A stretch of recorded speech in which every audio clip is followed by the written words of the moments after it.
أعوذ بالله من الشيطان الرجيم بسم الله الرحمن الرحیم. نشه سخندو نن موږ تاسې تنوین وایو. تنوین به څه ته وایي؟ تنوین وایي دوه زوره دوه زیره او دوه پیشه. و دې ته څه وایي؟ تنوین. تنوین دا معنا لري چې په اخر کې د نون اواز دی، نون پکې کې پټ دی. که موږ تاسې دغه تا دوه زور تن وایو، دلته دغه تنوین دلته خلاص کړی دی. که تاسو وګورئ تا نون زور تن راځي. تنوین دوه زوره دوه زیره او دوه پیشه ته تنوین ویل کیږي. تنوین کې په اخر کې د نون اواز دی، نون مکمل ویل کیږي. ژبه مو د تالو سره ټینګه دی.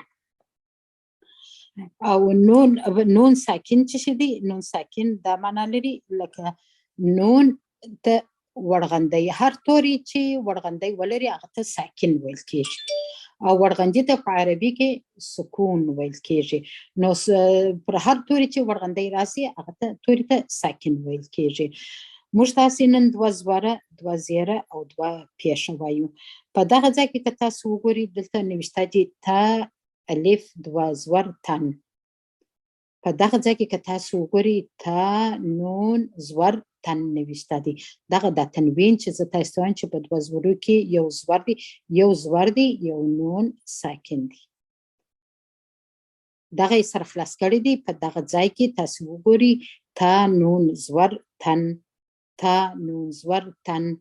او که موږ تاسې داسې وایي چې تا الف دوه زور تن تن،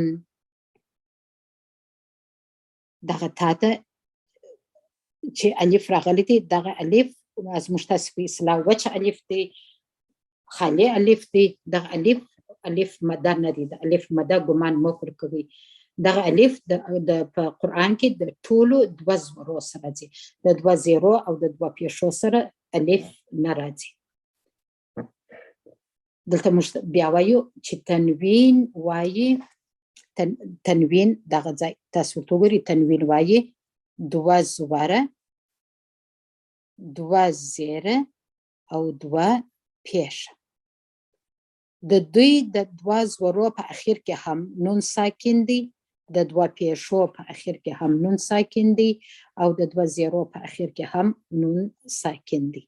نون مطلب دا دی چې نون د ورغندې سره دی.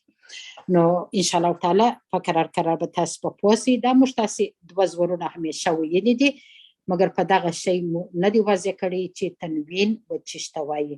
تا الف دوه زور تن، تا نون زور تن. په دغه دوه زورو کې دغه نون او دغه زور یو ځای دی. یا داسې به هم ویلی سو چې په دوه زورو کې وبخښئ، په دوه زورو کې یو زور دی یو نون ساکن دی.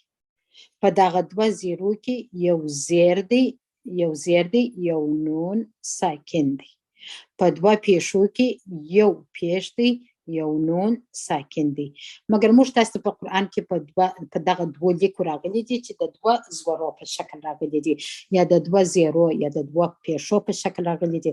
مګر په حقیقت کې یو زور دی یو نون دی، یو زیر دی یو نون دی، او یو پیش دی یو نون دی. نون د حرکت سره نه دی، نون ساکن دی، نون د ورغندې سره دی. الله سبحانه وتعالی دې وکړي چې تاسې په پوه سوي یاست. دا ډېر اسانه درس دی او زموږ تاسې ته ډېر اسانه دی ان شاء الله تعالی. داسې وایي تا الف دوه زور تن.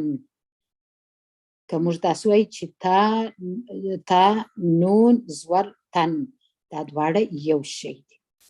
تا دوه زیر تن، که موږ داسې وایي چې تا نون زیر تن، یو شی دی.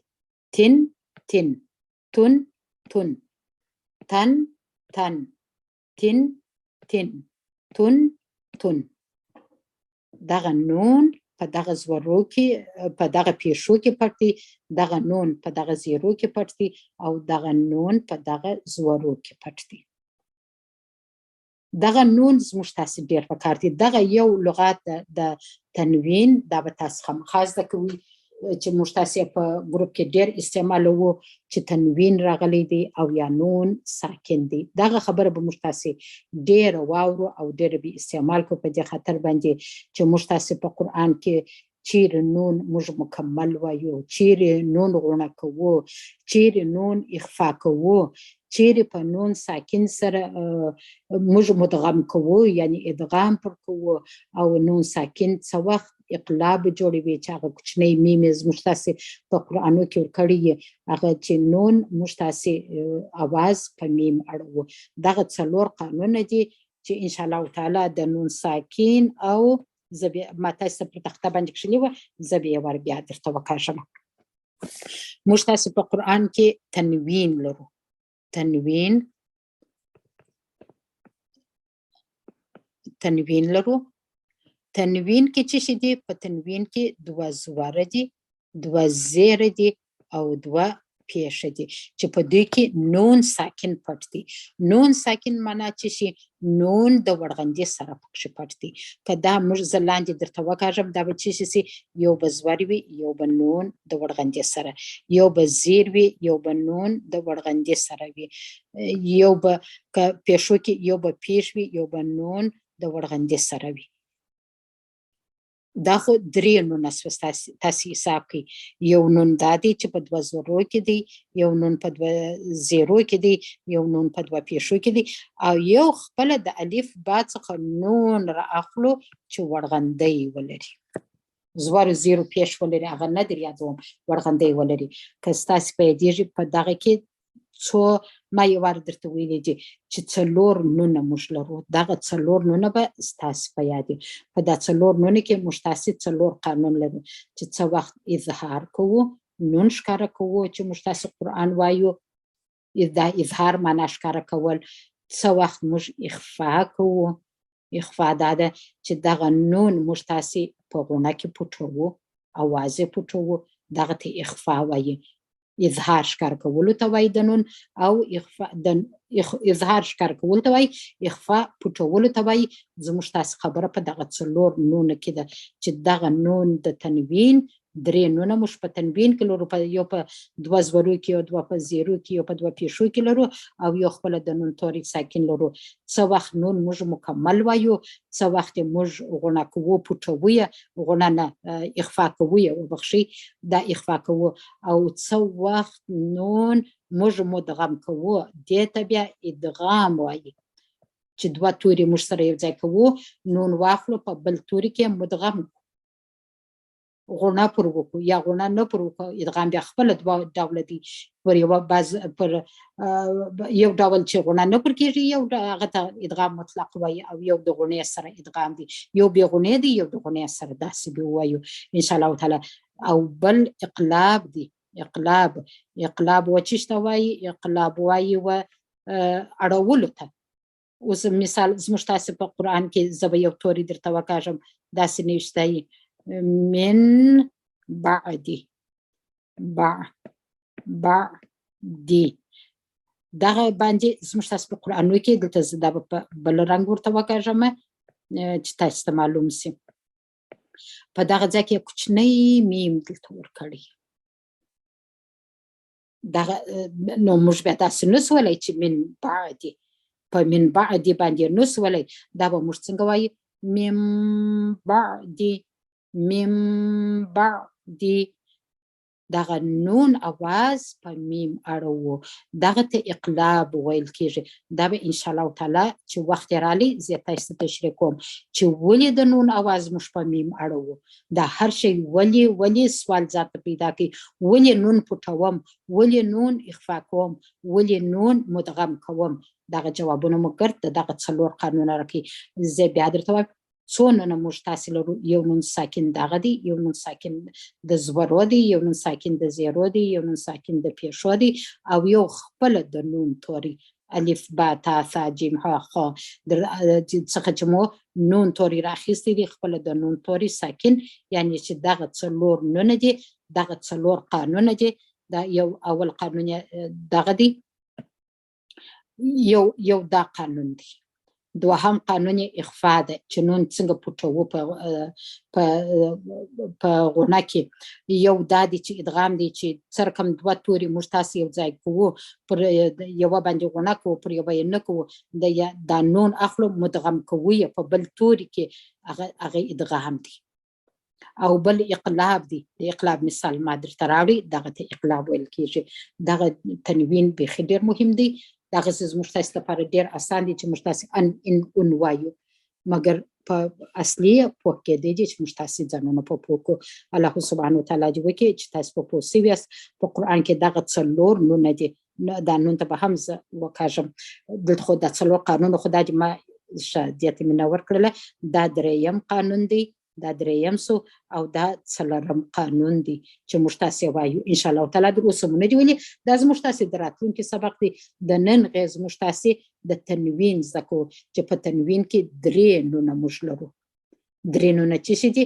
یو دغه دی، دوه دغه دی، دوهم وبخښئ درې دغه دی، درېیم دغه دی او څلورم نون د نون ساکن د الف با څخه توري رااخلو چې هغه نون ساکن راسي. موږ تاسې دا څلور نونه څلور قانونه په راتلونکو درسو کې وایو. دا ستاسې یو شروع ده. تاسو باید ورته اماده یاست. د تنوین نون باید وپېژنئ، نون ساکن باید وپېژنئ، تنوین وپېژنئ چې تنوین څه شي ته وایي او دغه نومان وپېژنئ. د دغه قانون اظهار دی، اخفاء ده، ادغام او اقلاب. دا انشاءالله تعالی موږ تاسې په راتلونکي کې وایو. بیرته زه راځمه دا پاکوم، بیرته راځمه و خپل درس ته. په دغه ځای کې تاسو وګورئ تن تن تا الف دوه زور تن. که الف ورسره وایاست که نه ورسره وایاست خو د تا دوه زورونه دې وایو. موږ تاسو ویله چې په تنوین کې د دوه زورو سره دغه خالي الف خامخا راځي. په ټول قرآن کې راغلی دی. دغه خالي الف دی دغه نه ویل کېږي. تن که موږ داسې په دوه زورو باندې وکړو که موږ سره خلاص کړو داسې وکړو چې تا نون زور تن تن. تن که په دوه زیرو یې موږ وکړو که سره خلاص کړو تا نون زیر تن په دا وکړو. دا هم تن دی دا هم تن دی. او دا که وکړو تا دوه پیش تون که دغه سره موږ وایو که تا په پیش وای او نون ورسره یو ځای کړو نون ساکن تا نون پیش تون تون. موږ تاسې انشاءالله تعالی داسې وای ثا الف دوه زور ثن ثن ثن ثا نون زور ثن ثن ثا دوه زیر ثن ثا نون زیر ثن ثا دوه پیش ثن ثا نون پیش ثن. جیم الف دوه زور جن جن جیم نون زور جن جن جیم دوه زیر جن جن جیم نون زیر جن جن جیم دوه پیش جن جن جوم وبخښئ جیم. دا موږ تاسې جوم بلئ. ما یې پیش ته وکتله نو زموږ تاسې سره پخوانی عادت چې جوم یې نه بولو جیم دی. جیم نون پیش جن جن. دال الف دوه زور دن دن دال نون زور دن دن دال دوه زیر دن دن دال نون زیر دن دن دال دوه پیش دن دن دال نون پیش دن دن. زه تاسو بل مخ رااړومه په دغه مخ کې انشاءالله تعالی دا به د زورونه زه درته وایم زیرونو پیشونه به تاسو خپل وایست تاسو کورنۍ کار دی انشاءالله. او په دغه د تنوین نوم به تاسو خامخا زده وي. خامخا به مو د تنوین نوم زده وي چې دوه زورونه دوه زیرو او دوه پیښو ته تنوین ویل کېږي. ان بن تن ثن دوه زوره دي. همزه دوه زور ان ان با الف دوه زور بن بن تا الف دوه زور تن تن ثا الف دوه زور ثن ثن جیم الف دوه زور جن جن ح الف دوه زور حن حن خا الف دوه زور خن خن دال الف دوه زور دن دن ذال الف دوه زور ذن ذن. نور په ټکو نه درته وایم په پروانې درته وایم. رن زن سن شن سن دن تن ون عن غن فن قن كن غن قافتي كن كافتي لن من نن ون هن ان ين دغه لاندې دوه ستاسو کورنۍ کار دی ان شاء الله تعالی موږ په ګروپ کې درڅخه پوښتو دا به تاسو داسې وایست حمزه دوه زیر ان با دوه زیر بن تا دوه زیر تن ثن جن حن خن دن رن دا ټول به پوره کوي ان شاء الله تعالی اسانه دي او دا پیښونه دي حمزه دوه پیښ اون با دوه پیښ بون تا دوه پیښ تن ثا دوه پیښ ثن اوازونه څنګه جوړیږي اون بون تن ثن جن حن خن دن ذن رن دريا بريبيت تسفركي سبحان ربك رب العزة عما يصفون وسلام على المرسلين والحمد لله رب العالمين آمين. السلام عليكم ورحمة الله وبركاته.